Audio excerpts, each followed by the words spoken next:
Robin in Charlotte, North Carolina is up next. Hey, Robin, thanks for the call. You are live.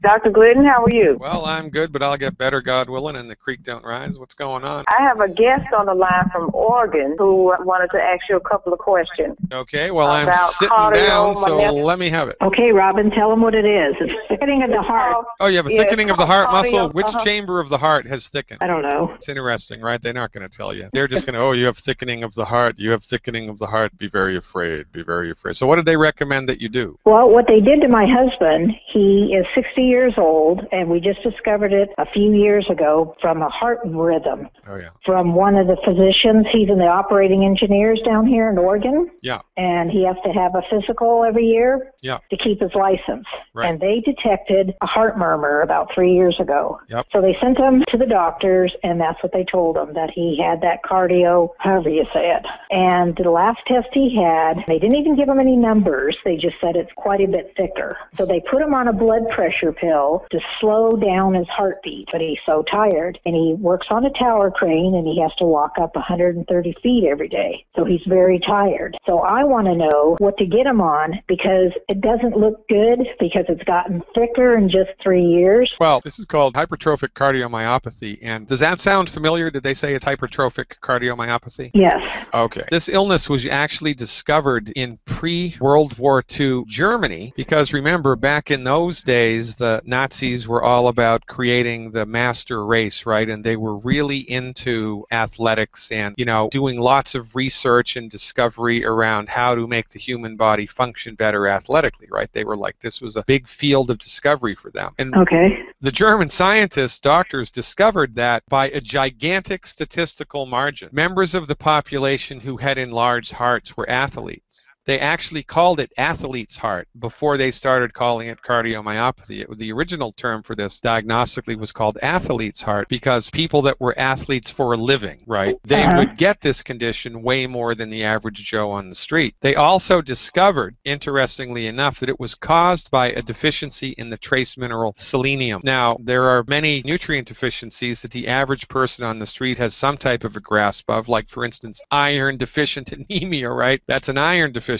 Rickets is a vitamin D deficiency, and so forth and so on. Well, hypertrophic cardiomyopathy is a selenium deficiency, period. Your husband's deficient in selenium, and the MDs don't know this, and this is a problem, because this is a really relatively easy thing to get on the other side of. And, you know, they figured out how to fix this in pre-World War II Germany, which begs the question, well, why do I know this and your medical doctor doesn't know this, right? So that's a whole nother subject. I mean, that is why I have a job. So the recommendation here is we have to, of course, give his body selenium, right? But if we just did that, we wouldn't get as good results as we would if we gave his body selenium and the cofactors that the body needs to absorb and metabolize and use the selenium, right? It's kind of like, you know, if you're making a cake, you don't just use flour. You need the egg and the yeast and the sugar and the water and the milk and the cream and the butter. You need all this stuff, right? So the recommendation here to support and promote healthy cardiovascular function in your husband would be, how much does he weigh, by the way? About 190 something. Oh, that's easy then. So we would do 2 Healthy Body Start Pack 2.0 liquids, 2 of those. You got it, Robin?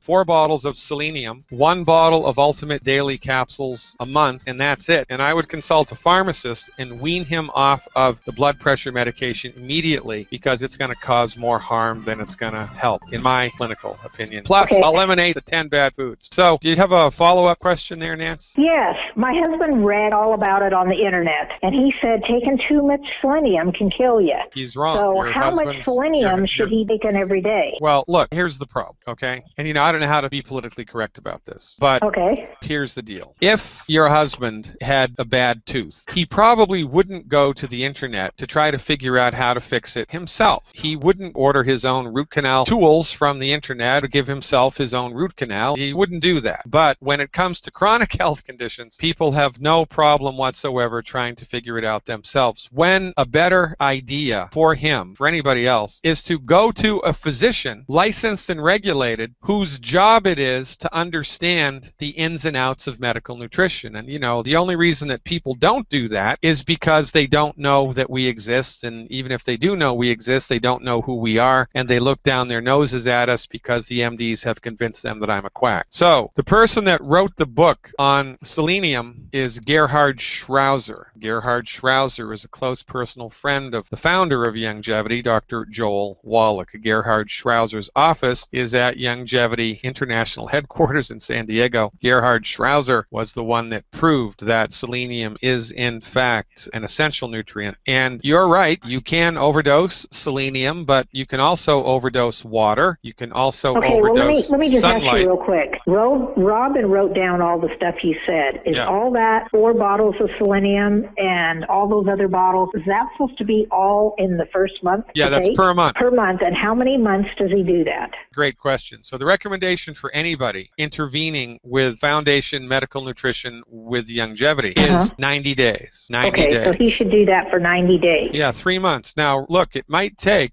9 months for him to get on the other side of the enlarged heart. It might take 3 months. I have no idea. Everybody's different. Okay, so how do we find out? Do we go to the doctors and have some kind of test? Yes, well, this is the same test that they did to tell you that the walls of the heart are thickening, right? So there's 2 things to do here and 2 things to understand. Okay. Number 1, we need to have some type of objective measurement done at some time in the future. So if it were me, I would wait 6 months, and then I would go back to the MD's office and have them check to see whether the walls of my heart are less thick. That's what I would do. So they would do the same test that they just performed, right? Okay. Now, in the meantime, while you're waiting, those 6 months, you want your husband to look to see how he feels. His mood, his energy, his sleep, his appetite, his digestion, his weight, across the board, how he feels. Because specifically, this is not, an enlarged heart treatment program. This is a treatment for your husband, right? It's a holistic medical nutrition intervention, and it will have far-reaching effects, ostensibly, in many different areas of his body. So, as he goes down the road, when he starts to feel better, his sleep gets better, his mood gets better, his energy gets better, his attitude gets better, his weight gets better, whatever improves, those are all hallmarks, subjective hallmarks, that the internal conditions, which we can only measure with objective means, are also improving. So this is what we counsel people. Give medical nutrition a try for 90 days, and inside of those 90 days, look for something remarkably positive to change. And when you get a remarkably positive change somewhere in your body, just maintain the discipline and measure,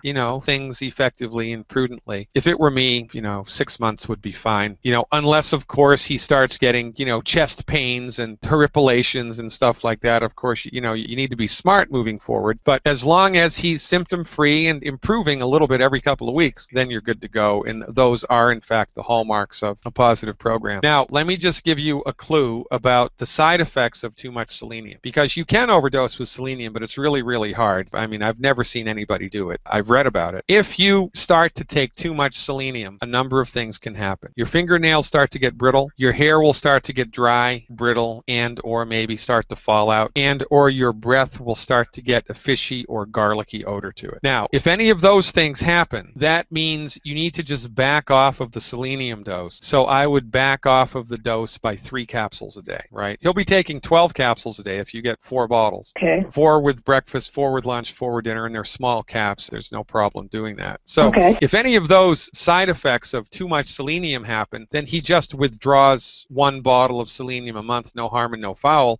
until those symptoms go away. And selenium toxicity would only be at play if he were to develop one of those symptoms and then continue to take that dose of selenium for 6 more months. Okay, so it was dry? Yeah, dry skin, dry or brittle hair. Okay. Dry or brittle fingernails. Okay, fingernails. A fishy or garlicky breath on a consistent basis, not after an Italian meal, right? Okay. So that's it. And if you're just mindful of those things, then there's absolutely, positively no harm. And honestly, if he wants to be concerned about something, he needs to be much more concerned about having not enough selenium in his body than he needs to be concerned about possibly somehow getting too much. No kidding. And what is the lack? Then it's just going to thicken more, is what you're saying. Yeah. And, if he doesn't have enough selenium so that the walls of his heart are enlarging, then there are also a number of other nutrients that he doesn't have. And they're also producing negative effects on his body, which eventually will show up. And I bet